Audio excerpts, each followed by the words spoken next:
کتونکو لب خان شیرپوی ما شیخ الحدیث حضرت مولانا محمد ادریس صاحب د عمرې نه راغلی دی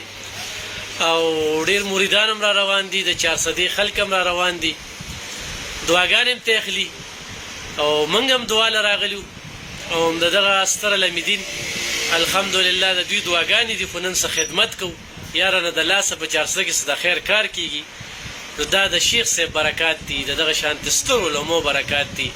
نو راغلي وو ما ورته ما ته به شیخ صاحب په ویډیو باندې دعا کې، نو ډېر ملګري ناست دي دلته کې او ډېر لاړل، دا اکوړي نه راغلي وو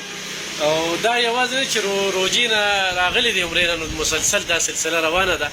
او بس الله دې راته ژوندی لري، الله دې راته روغ لري. او کتونکو شیخ صاحب ما ته کله کله وایي یو خبره به نه کوې، خو د شیخ صاحب یو فرزند دی او د ینګ ډاکټرانو یو ډېر اخم غړی دی، نو الحمدلله په دې 400 کې چې چېرته ورته یم چې یاره ما د پري میډیکل کیمپ ولګوه، دوايانې خپلې ورکوي، هر څه خپل ورکوي، نو د باز د جالې نه وي د باز بچې باسي، نو هغې ته ما چې تاسو علم ولې نه کوو، دا ډېر خلکه ټک کوي، نو هغې لږ ژبه چې کومه ده نو هغې لږ اواز دغه کېږي نه، نو ما یا دا پیړ خوښ کوي د والد صاحب را سره مشوره وه، شیخ صاحب دوا هم راته وکړي او خلکو ته به سمیع سیسټم ورکړي. خوشحاله کا او تا ته خو مونږ واقع ډېرې دعاګانې کوو، ته خو ډېر د خیر کارونه کوې او د الله پاک نه د مسلمان دپاره کونډو رونډو یتیمانانو دپاره ډېر کار خیره دي، زمونږ په دې خوښ یې تا ته دعاګانې په دې وجه کوو او چې څومره میلمانه راځي نو واقعي دا ډېر د مصروفیت وخت دی، خو چې په هغې کې بیا هم میلمانه وخت وباسي او دلته مونږ له راشي، نو دا دغه میلمنو ډېر عزت کوم، قدر کوم، الله یې ټول خوشحاله کړي او دا دعا کوم سره ستا د الله ټول مسلمانان چې د چا په زړه کې د بیت الله عزت او قدر وي نو الله دې ورله بوزدی کړي. باقي زما زوی دی نو واقعي ډاکټر دی، ما مشر زوی عالم دی شکر الحمدلله او مدرس عالم دی او 2 زامن مې دي او دا کشر هم ما علم ته وسته مې دې به علم کوي او د هغه د ژبې څخه مختصره غوندې مسله ده، نو په علم کې خو درس و تدریس پکاري بیا او تقریر پکاري، نو هغه ته په هغې کې مشکلات وو، نو بیا ما وی چېرې دغه اوس نه شي کولی، حالانکې دا مې د زړه خواهش و، د ما مشر زوی په ډاکټرۍ په کالج کې یو کال تېر کړی په میډیکل کالج کې او ما راوویسته مې نه بچې علم وکړه، خدای پاک په علم وکړو عالم شو،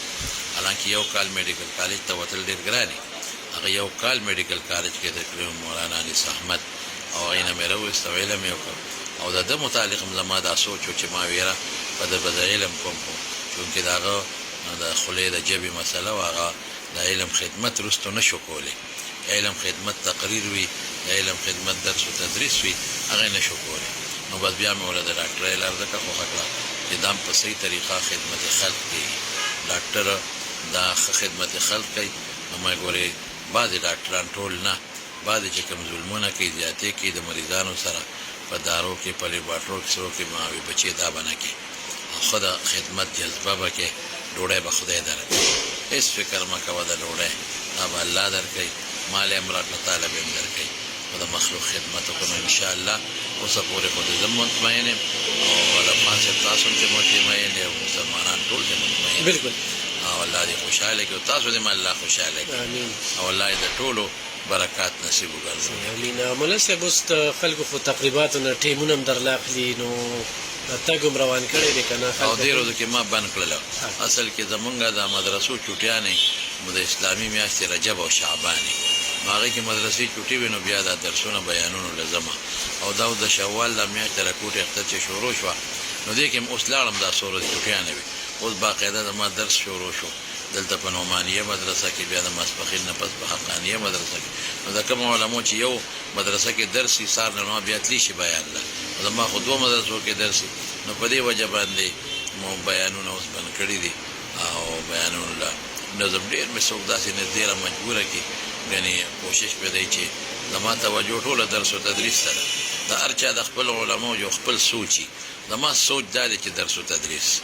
او درس وشي، علماو سره کېنم طالبانو سره او دا چې سر مونږ ته خپل استادانو را کړي دي په کتابونو کې مې ویلي دي چې دا مخلوق خدا ته ورسېږي، زما لوی مقصد دغه درس و تدریس دی او په چوټیانو کې بیا بیانات، الله دې قبول کړي، الله دې پرې راضي شي، الله هم د ریاکارو نه وساتي، تاسو دې الله ډېر خوشحاله. کتونکو شیخ صاحب چې څنګه وایي چې خلکو ته علم رسول چې څونه ما سره علم دی یا په یوه میاشت تېره کړه د هغه ځای کې څه ستر علماو سره په سعودي عرب کې ملاقاتونه وکړل نو چې طالبان چې کم دی دغه علم نه مستفید کم ډاکټر سلمان صاحب په مرزو کې کینی الحمدلله په لاسو کې خدای پاک شفا چولې د بل دادا چې دا شیخ صاحب دعاګانې دی ورسره او د خلکو هم دعاګانې اخلي نو داسې سوکي د موقع نه پیدا اخلم غریب بینو مال راځي زه ولې چټ ورکوم بټ ډایرکټ چې کم دی دوايان ارسم ورکي نو دام دا شیخ صاحب برکات دي او الحمدلله موږ هم شیخ صاحب له داسې د ګیلې مقنده ورکړي د علماء قدر وکي او د علماء نه دعا واخلي او زمونږ شیخ صاحب له الله پاک چې کوم برکات ورکړي دي الله دغه برکات قائم ساتي د زړه نه ورسره مینه کوو څه پالیسي یادانه او ورځې کې راله عزت راکوي هر ځای کې راله مینه راکوي او الله دې کي چې شیخ صاحب زمونږ نه چېرته ګیلمن نه شي نو دغه دعا ما ورته په ویډیو ورته دعا کوي الله دې راته خوشحاله ساتي ډېره مننه کوم شیخ صاحب